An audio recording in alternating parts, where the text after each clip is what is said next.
Before I start, most of you, because you're birders, have probably looked up what a black rail is. I don't know how many of you actually have seen or heard one, but for those of you who might not know what it is, I just like to give a description before I show a picture because it's a really interesting looking bird. So the black rail is a species of rail, so kind of like your more common clapper rail or Virginia rail, but they're really small. They're the smallest rail in North America. They're only about 30 grams, so like the size of the larger sparrow. They're pretty much uniform gray and black, except for some chestnut on the nape, and then on their back where their wings are, it's black speckled with white. And it was really cool. Somebody once said to me, wow, that looks like a constellation. And I totally agreed. So I use that now. And then they have this bright red eye too. So I don't know what you're picturing in your mind, but this is a black rail. And this is what it sounds like.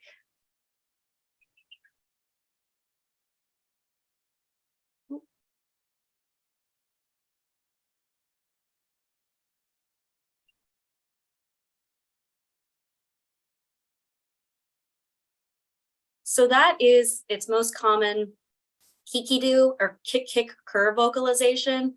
And that's sort of what everybody knows or relates to the black rail as the most commonly given vocalization. But they do have a lot of other vocalizations, and some of which we've only really started to just tap into.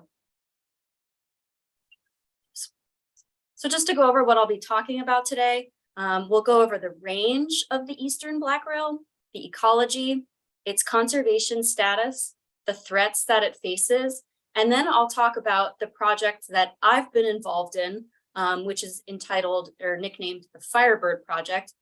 And then lastly, because I know you guys are all birders, we'll talk about how to find black rails ethically. Let me just move my little screen here. There we go. So the eastern black rail is actually just one of 5 subspecies of black rails. And there are 2 subspecies of black rails that exist in North America. So the eastern black rail, obviously, and then the California black rail, which, like its name suggests, is restricted just to California. So the eastern black rail occurs along the Atlantic coast from New Jersey all the way down to Florida, and then across the Gulf Coast from Florida all the way over to Texas. There are also inland populations in Colorado, Kansas, Oklahoma, and Florida. And so Florida and Texas are considered to be the real strongholds for breeding black rails, where the most number of birds are. They do occur outside of the United States in the Caribbean, Central America, and Brazil, but there have been very few sightings and almost no research or monitoring done, so we really don't know what the population looks like.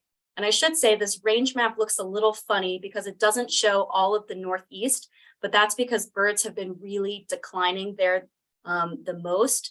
And so if you zoomed in a lot on this map, you might be able to see little dots, but really where the green is where the greatest number of birds are. So just to dive into its ecology a little bit, we'll talk about the black rail's habitat, diet, breeding, and behaviors. And for this entirety of this presentation, we're going to just be talking about the eastern black rail specifically, the one that occurs in Florida. So first we'll talk about its habitat. I like to call it sort of a marsh generalist that has some sort of specific feature requirements. And what I mean by that is they can inhabit different types of marshes. So they can inhabit places that are totally salty and saline, so right on the coast.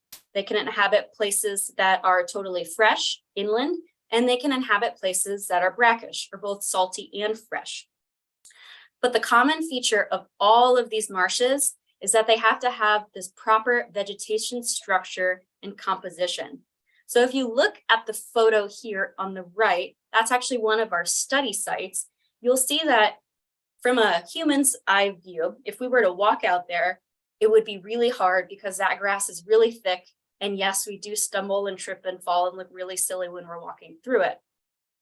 However, if you sort of peel back the vegetation to where the rails are actually walking around, as depicted on the picture on the left, you'll see that there are these tunnels. And so the vegetation that they prefer is called bunch grasses. And like the name suggests, they kind of grow up in these little bunches. So it creates these tufts, and the birds can walk through, and they're literally called railways. And so that allows them to move through the habitat without having to fly very much. And so this particular grass in this picture is called Spartina patens. And the genus Spartina is a really is a grass that black rails really like. So there are a couple different species of Spartina that occur in different places along their range, but they're really tied to those bunch grasses. And in addition to having those that specific vegetation structure and composition, water level is also super important for them. So they're really small birds and they're very short, and they can swim for short distances, but they don't really like to. So what they need is this term called microtopography. And what that means is you kind of have this system of these little shallow areas followed by these ridges. And the higher and drier areas are where they spend most of the time, where they're sort of breeding and communicating with one another and roosting during the night.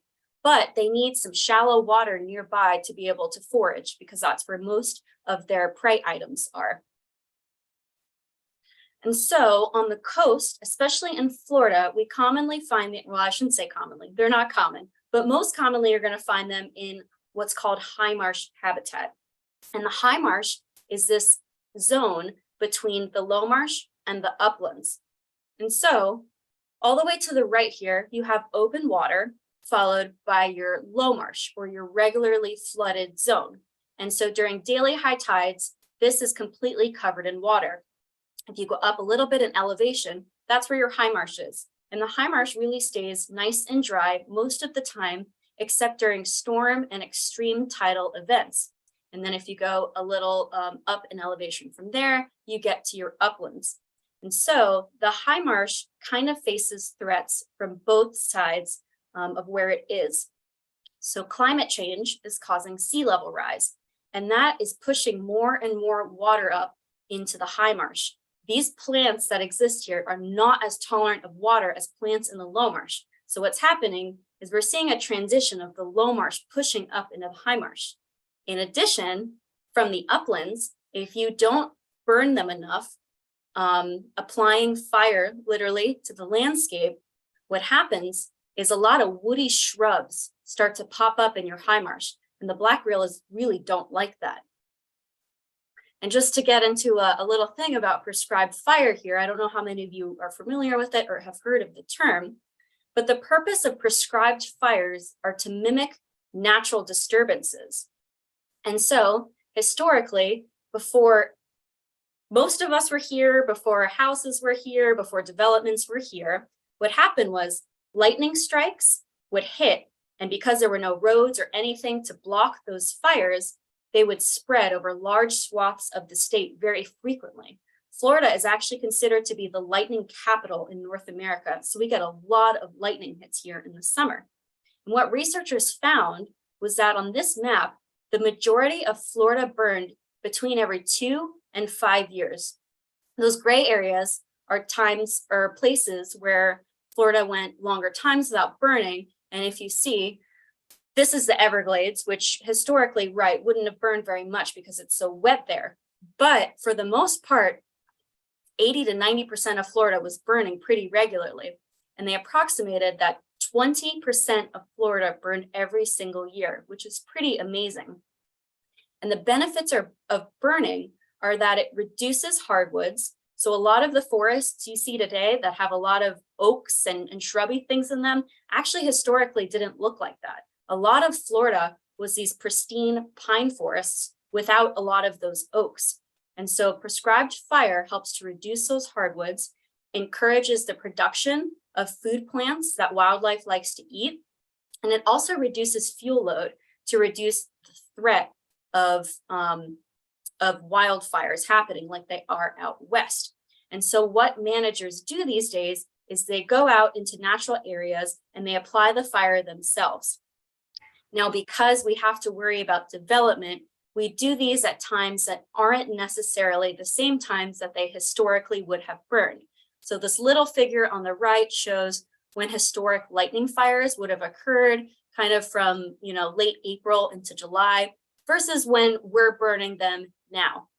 So there's going to be some differences, but burning at all is better than not burning, and burning frequently is ideal regardless of the season. And so the high marsh needs that fire to prevent those shrubs from coming in. And additionally, I talked about that vegetation composition that they need.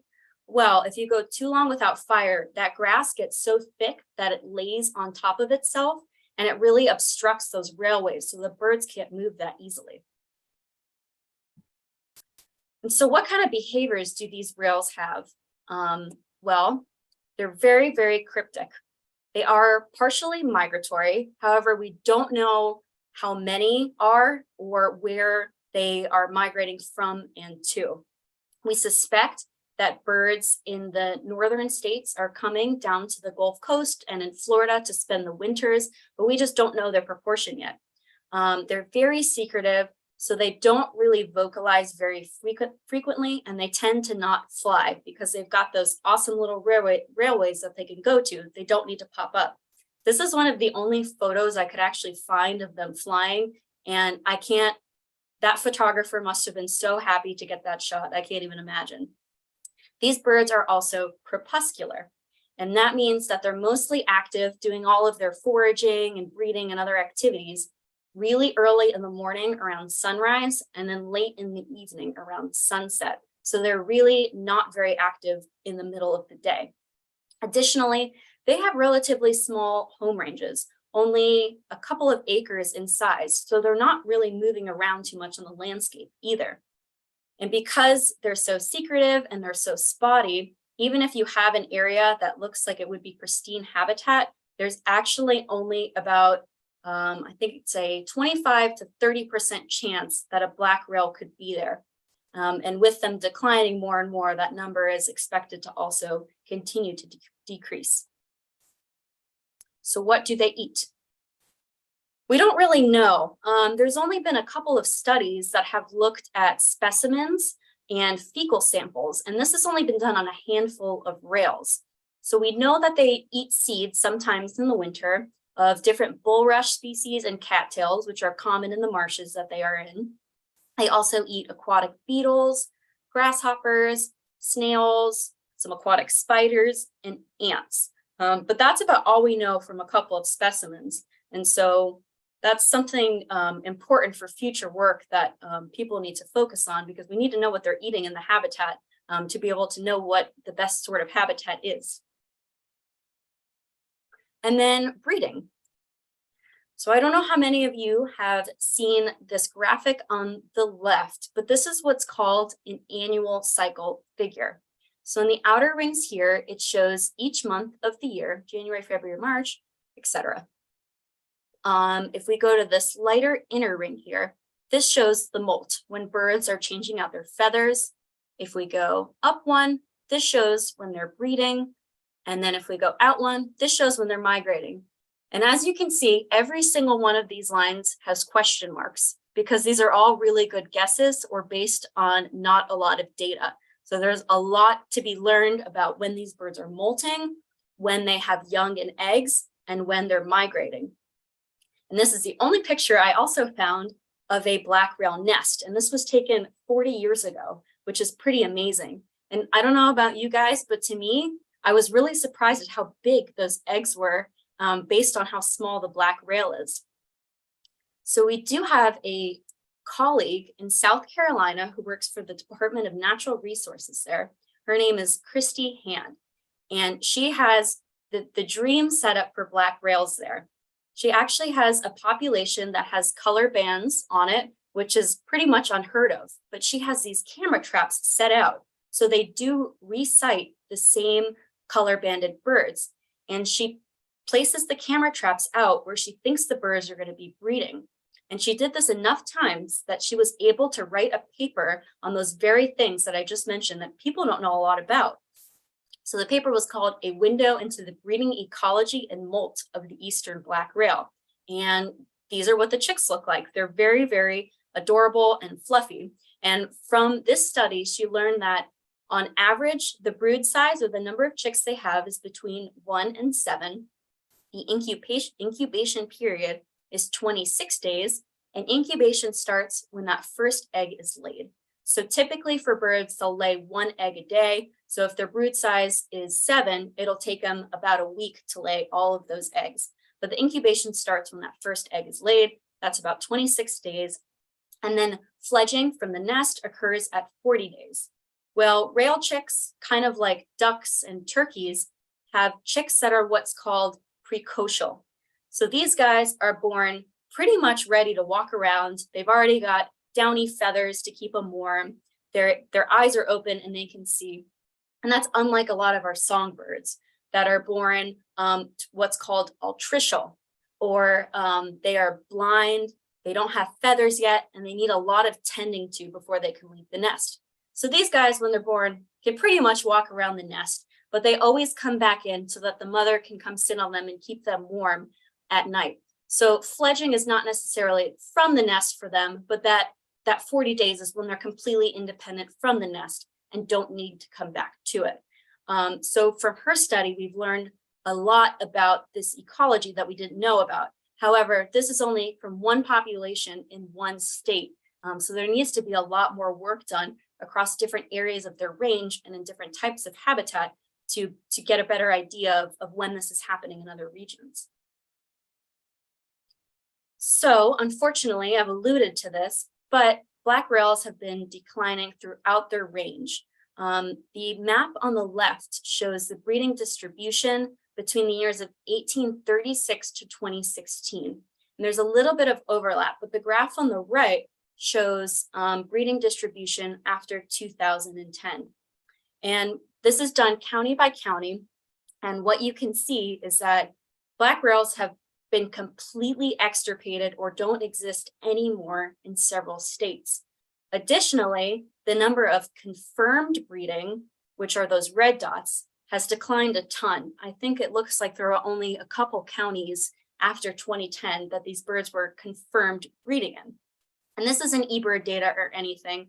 This is one person who did this really extensive study, but you can see the real decline here.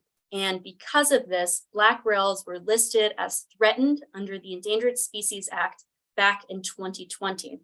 And so the US Fish and Wildlife Services, which are the ones that manage the Endangered Species Act and are the ones to list and delist species, are now working on an extensive recovery plan that we're going to hope comes out this year.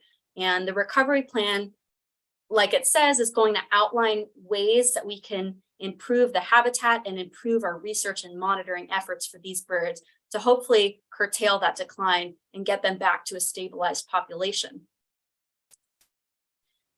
They face a lot of threats, as many birds do, and especially many marsh birds.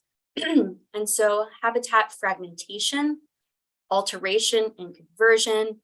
If you think of parts of Central Florida that have been really, really hyper-developed, and in addition, the way that we're building roads through a lot of these wetlands and constructing subdivisions, those have all compounded to decrease the amount of habitat available to black rails. In addition, altered hydrology is a big issue. I told you they're very sensitive about how much water is in their habitat. So if it becomes even slightly too flooded for a long time, they're going to leave that area. And the same on the other end. If it's way too dry for a long time, they're also going to leave. Land management. And so in land management lies that prescribed fire issue. And I'll talk more about that in a minute. Climate change is causing sea level rise, like I told you, and that's really pushing a lot of water into the high marsh.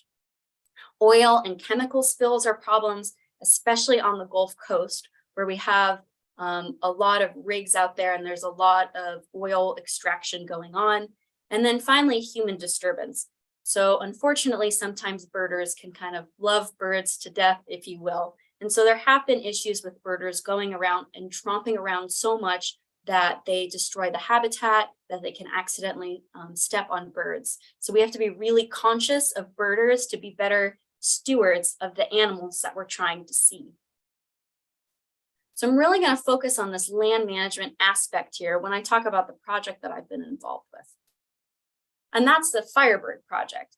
And so this is NOAA funded, which is the National Oceanographic and Atmospheric Administration. And it's this big federal sort of entity. And this project is looking at the distribution and the abundance of black rails, yellow rails, and mottled ducks in high marshes along the Gulf Coast. And the real focus here is on understanding how prescribed fire is affecting these species. So for us in Florida, although we do get mottled ducks, they don't breed in the panhandle here, so we don't study them. So we're really focused on the black rails and the yellow rails. And I'll just mention that the yellow rails, they're just here in the wintertime. So we do survey them in the winter, but we survey for the black rails year round. There are a lot of different components to this project, including habitat mapping. And so we're partnering with a lot of really brilliant researchers that have helped to create this spatial layer that now can be used to identify marsh habitat, which is really exciting because now we can use that layer to go out and identify areas that we might not know that birds are even there, but the habitat's really suitable and we wouldn't have known that before. So a lot of their habitat you have to, get out on boats to go to, and it's kind of a logistical nightmare. So knowing that the habitat's good is really step one, and then getting out there to survey it is step two. Something called adaptive management is another big component of this project. And adaptive management is kind of a cycle of learning and refining your management process. And so what this does, or what the goal is to create an interactive tool, quite literally a website, that you can click through different environmental factors, and that will output the probability that an area is going to be occupied by black rails. And so we use data from the field and expert knowledge, and we combine those two data sets to create a tool, and we can literally say, this area hasn't been burned in 5 years, here's the average water level, this is the time of year, this is the percent cover of this species, and it'll pop out whether or not it's going to be occupied by black rails and what the percent is. So we're really, really excited, and that's supposed to come out in a couple of years. And then finally, there are field components. And so this is what I'm really involved in. So during the breeding season and the non-breeding season, we're surveying for black rails, and I'll get into the field work. So during the breeding season, we conduct what are called call broadcast surveys. And this is where we go out into the marsh with a speaker. The photo on the right is me and my old colleague who doesn't work with us anymore, but her name was also Heather. And on some of our routes, we actually get to take a canoe out, which is pretty fun. And we've got the speaker loaded up with black rail calls. And so we go out in the marsh, we broadcast these calls, and we record any responses they get and where they're responding from, and obviously how many. And we've got about 130 points in a 6-county area along the Gulf Coast here. And I should mention too that there are 5 other states doing this. So in total, we have almost 500 of these call broadcast surveys that we're doing each year. And for the breeding season, we're conducting these types of surveys between March and the end of July. So really kind of late spring into the entire summer. In the breeding season, we're also using what's called acoustic recording units. And these are a really popular tool in secretive marsh bird monitoring. And so secretive marsh birds are just what they sound like. Black rails, other species of rails, some types of wrens and sparrows also can fall within the secretive marsh bird term. And these units are great because you can put them out in the marsh and leave them out for weeks at a time and then just come pick them up. And they've got hours and hours and hours of acoustic data on them. And what's awesome about them too is once you set them out, you can leave them. And so it doesn't require that repeated visit that a field person would need to do. B, they don't get bitten up by mosquitoes, no-see-ums like we do. And if they do, they don't complain about it like we do. And it provides this really nice verifiable record of a black rail call. Additionally, the acoustic recording units can be set to certain hours of the day. So black rails are crepuscular, so they're active in those morning and evening periods. And so you can set these units to record only a few hours in the morning and in the evening.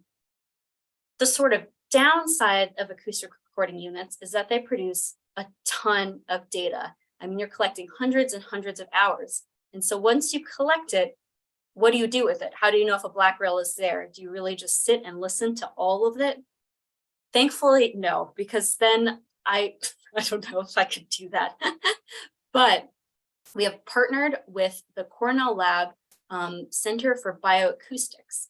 And they've created this algorithm. And so what we do is we pay them some money, we send our data their way, and they send it through their processor. And what their processor does is it identifies all of the black rail calls. And for each of those, it gives us a probability of being 0 to 1. And so we can go through those and see, okay, well, most of, the 70% and hires are actually black rail calls. And so that has really, really streamlined the process. And it's a great tool, A, if you're putting it out and you don't know if black rails are there, but B, also to get a sense of if management is working or not. So you can kind of do a before and after. So before and after a prescribed fire, before and after water level management, and things like that. And so acoustic recording units really are becoming the future of black rail monitoring. And then in the non-breeding season, which is happening right now from November to February, we conduct what are called rope dragline surveys. And these are my favorite because we actually are capturing the birds. And so this is my very artistic schematic of what it looks like when we're out there. So there are between 4 and 8 of us, and we have this really long rope. And attached to that rope are bottles, and they are filled literally with cat toys. And so we go out and we have people in the middle of the line, and we shake that line back and forth so it creates a lot of noise. That flushes the black and yellow rails up and out of the vegetation, and we take a handheld net and put it over the birds. Once we have the birds in hand, we band them. We also collect fecal and feather samples. And so we collect the fecal samples because we're sending that to a professor who is going to look at diet, which is going to be very, very interesting and elucidating, because I told you only a couple of specimens have ever produced dietary information. And we're also sending the feather to another researcher who is able to actually tell us where those black rails came from. And that way we'll know what proportion of the birds we're catching are residential, are there year round, and what proportion of them are migrating. And it will also give us an idea of where they're migrating from. And so we're going to be sending that data out at the end of this winter, and very, very excited about that. And so that's a photo of me with a black rail. We also take a lot of pictures of them to identify molt in their feathers.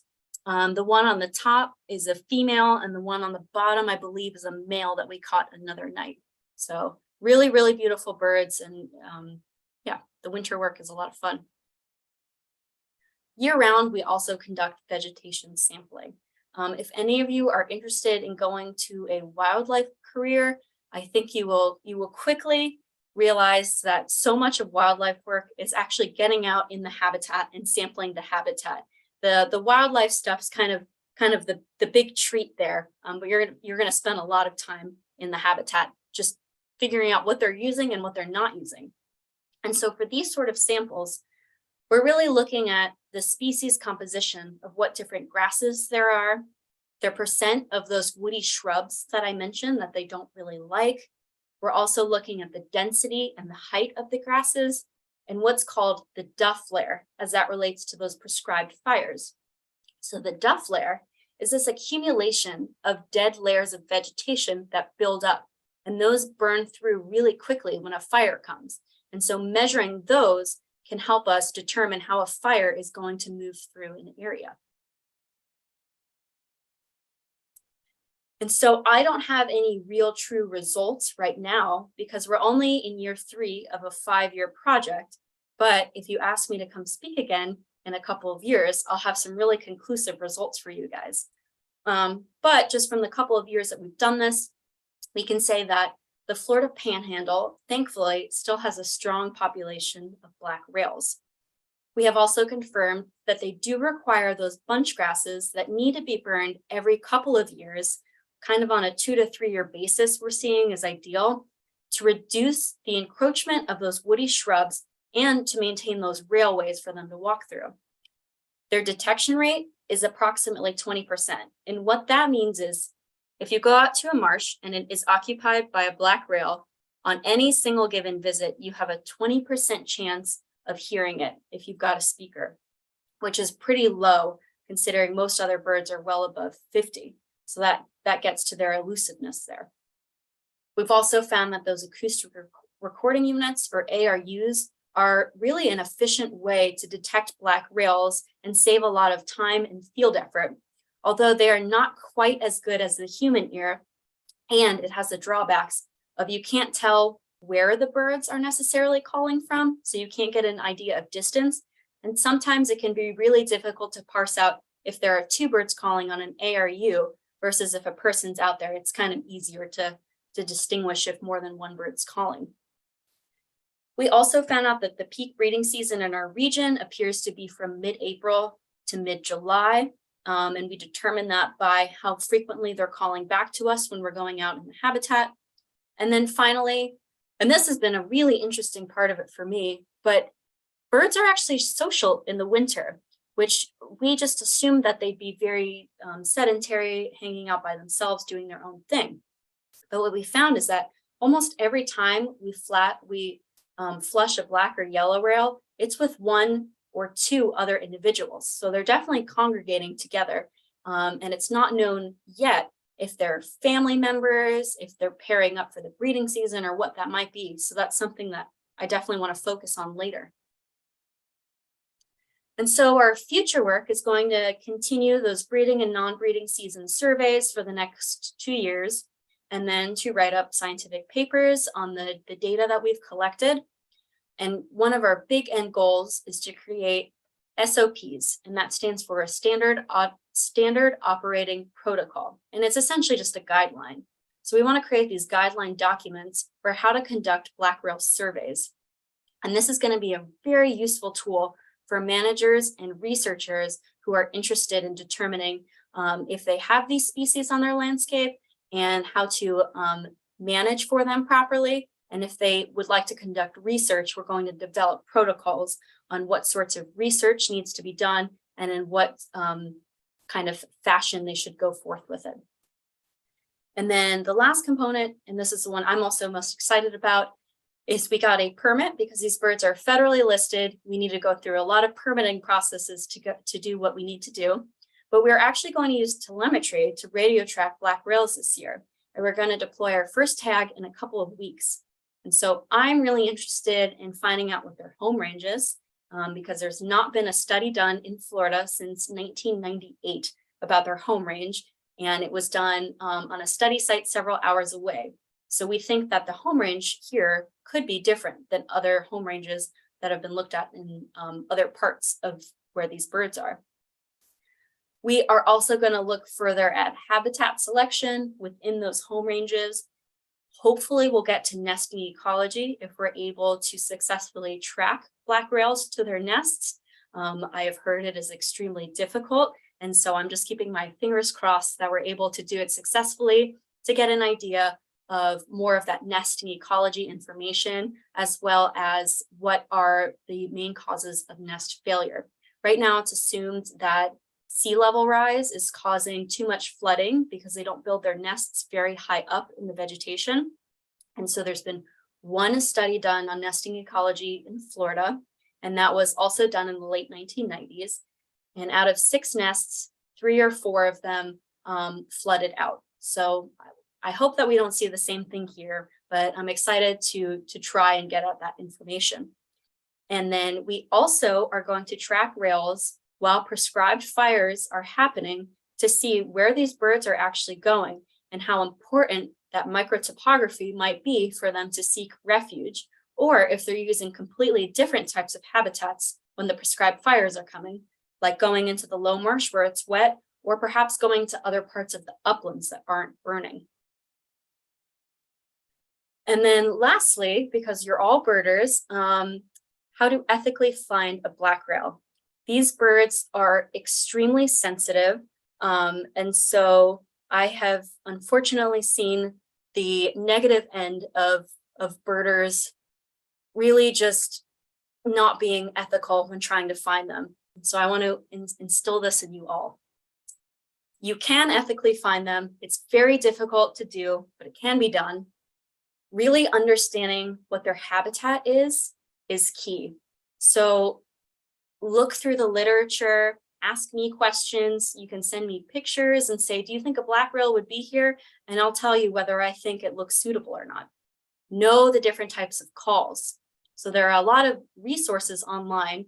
That Kikidu is not the only call that they give. They give different kinds of communicative calls and some unknown calls that we actually are not sure what the purpose of them is. So go online, listen to all the different calls so that you're familiar with any types of vocalizations they may be given. Go at the right time. Go early in the morning or late in the evening as the sun is rising or setting. Be prepared to wait. Just because a black rail is there does not mean it'll be calling. And you might have to go back on consecutive days because they might not start calling a lot until they're looking for a mate. And that could be earlier or later in the season, depending on where you are. Use discretion when sharing observations. So if you happen to know that a birder is likely to go out and tromp around in the marsh, maybe don't share the location of the black rail with them. I'm sure a lot of you use eBird. Black rails are actually, they've got that buffer around them for being a sensitive species. So you can only zoom in so far to black rail observations. So you can't actually get to a specific site for them. So it is really difficult to find their sites already. And finally, things to not do. Please do not use playback. It is actually illegal now that they've been listed. I am only allowed to do it because I have a permit that says I can. But outside of research purposes, it's very disturbing to the birds when they're trying to breed because instead of incubating the nest or feeding the chicks, they're coming up to you and responding to you. Please don't tramp around in the marsh.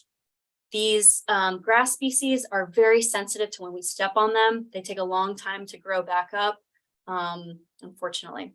And do not try to approach a calling bird. I will tell you that even if it is calling, your chances of actually seeing it are going to be very low unless it happens to run out in a little salt pan or something. And this is one of those birds that I would also say, some people are really picky about if they count lifer birds on their lists, they have to see them. I would say if you hear a kikidu, you should definitely count that on your list.